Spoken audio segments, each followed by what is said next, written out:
এতদিন আমরা আপনাদেরকে পাম্পের মাধ্যমে যে কিস্তি দিতাম, এই যে এখানে লেখা আছে দেখেন পাম্পের মাধ্যমে যে কিস্তিতে ফোন দিতাম, এটাতে কিছু রুলস পরিবর্তন আসছে আর কি।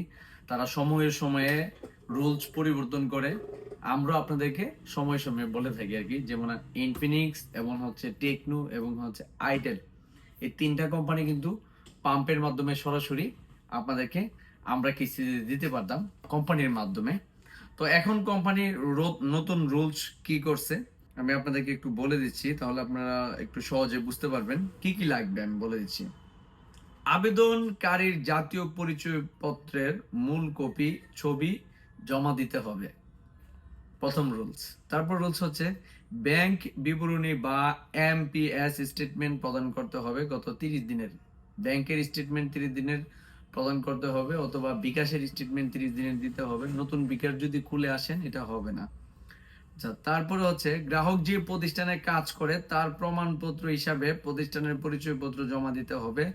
প্রমাণকারী ব্যক্তি হিসাবে সহকর্মীর ফোন নাম্বার সরবরাহ করতে হবে, ফোনে যোগাযোগ করা হবে। এর অর্থ হচ্ছে আপনি কি করেন, আপনি যদি জব করেন জব আইডি কার্ড দিতে হবে, আপনি যদি ব্যবসা করেন ট্যাট লাইসেন্স দিতে হবে, আপনি যদি ড্রাইভার হন ড্রাইভিং লাইসেন্স আপনাকে দিতে হবে, দেখাতে হবে। এবং আপনার সহকর্মী মানে আপনার সাথে যে কাজ করে বা আপনার সাথে যে থাকে কলিং বা ফ্রেন্ড যে আপনার সাথে কন্টিনিউ থাকে তার মোবাইল নাম্বারটা দিতে হবে, তার মোবাইলে ওনাদের সাথে যোগাযোগ করবে। আচ্ছা, তারপরে বলতেছে গ্রান্টির তথ্য আবেদনকারী বিবাহিত যদি হন সেই ক্ষেত্রে স্বামী বা স্ত্রীর এনআইডি এর মূল ছবি এবং যোগাযোগ নম্বর দিতে হবে। আচ্ছা, তারপরে হচ্ছে অবিবাহিত যারা তাদের ক্ষেত্রে বলা হয়েছে পিতা বা মাতার জাতীয় পরিচয়পত্রের মূল ছবি এবং যোগাযোগ নম্বর। পিতা মাতার 54 বছরের মধ্যে বয়স হতে হবে। যদি 54 বছর প্লাস হয় হবে না, জামিনদারের ক্ষেত্রেও হবে না, আপনার মা বা ভাই বোন যারই হোক 54 বছর প্লাস হলে এটা হবে না। এবং অতিরিক্ত তথ্য হচ্ছে কর্ম পরিবেশের একটি সেলফি দিতে হবে। যেমন এই প্রতিষ্ঠানটা হচ্ছে আমার, যদিও আমি এটার মালিক, আমি এটার স্টাফ না, আমি এটার মালিক। ধরেন আমি এটাতে যদি কাজ করি, আমার এখানে আমি যে কাজরত অবস্থায় আছি এখানে একটা সেলফি দিতে হবে। এই নিয়মগুলা মেনে আপনাকে এই তিন কোম্পানির প্রোডাক্ট কিন্তু কিস্তিতে নিতে হবে। তো এখন আসলে অনেক ভাই যদি আমাকে বকাবকি করেন চিল্লাচিল্লি করেন, এখানে আমার কোনো হাত নাই, কারণ কিস্তিটা কিন্তু কোম্পানি দিচ্ছে। আমি হচ্ছে একজন কোম্পানির প্রতিনিধি বা আমার ব্র্যান্ড সব আছে বিদায়, আমাদের কোডগুলো আছে বিদায় আমরা কিন্তু আপনাদেরকে কিস্তিতে দিতে পারি। এমনটা না বাংলাদেশে শুধু আমি কিস্তিতে দিচ্ছি, সারা বাংলাদেশে প্রত্যেক জায়গায় যাদের ইনফিনিক্স টেকনো এবং আইটেল ব্র্যান্ড সব আছে তারা কিন্তু কিস্তিতে ফোন দিতে পারবে, তাদের কাছ থেকেও আপনি নিতে পারবেন।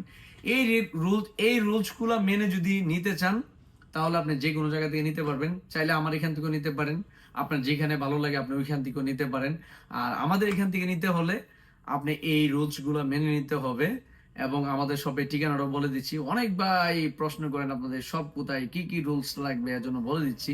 আমাদের শপের ঠিকানা হচ্ছে ব্রাহ্মণবাড়িয়া নাসিরনগর কলেজ মোড়। আমাদের দুইটা মার্কেটে আমাদের 4টা শোরুম আছে। এখানে হচ্ছে আমি যেটাতে বসে আছি এটা হচ্ছে তুলসী মার্কেট কলেজের সামনেই। আর আরো দুইটা আছে হচ্ছে ওইখানে এনজে মার্কেটে আমাদের ভিভো ব্র্যান্ড শপ এবং হচ্ছে ইনফিনিক্স ব্র্যান্ড শপ আমাদের ওইখানে। তো আমাদের ঠিকানাটাও বলে দিছি। যদি আসতে চান তাহলে আমার এখান থেকে যদি নিতে চান এই ডকুমেন্ট গুলা নিয়ে আসতে হবে। আর যারা আমাদের নাসিরনগর থানার, আমি তাদের জন্য খুব শীঘ্রই ভিডিও আনতেছি, তাদেরকে আমরা আরো খুব সহজ শর্তে কিস্তিতে ফোন দিব ইনশাল্লাহ। আমি বলে দিব আপনাদেরকে কিভাবে দেব। আর আরো যদি বিস্তারিত জানতে চান আপনারা দয়া করে কমেন্ট করেন, আমার নাম্বারে ফোন দেওয়ার দরকার নাই। আমি ইনশাল্লাহ ফ্রি হয়ে দেখে দেখে আপনাদের আনসার দেওয়ার চেষ্টা করব, অথবা ভিডিও করে আপনাদেরকে দিয়ে দিব, আপনারা যেন সহজে বুঝতে পারেন। আশা করি আপনারা সবাই বুঝতে পারছেন। ধন্যবাদ। আসসালামু আলাইকুম।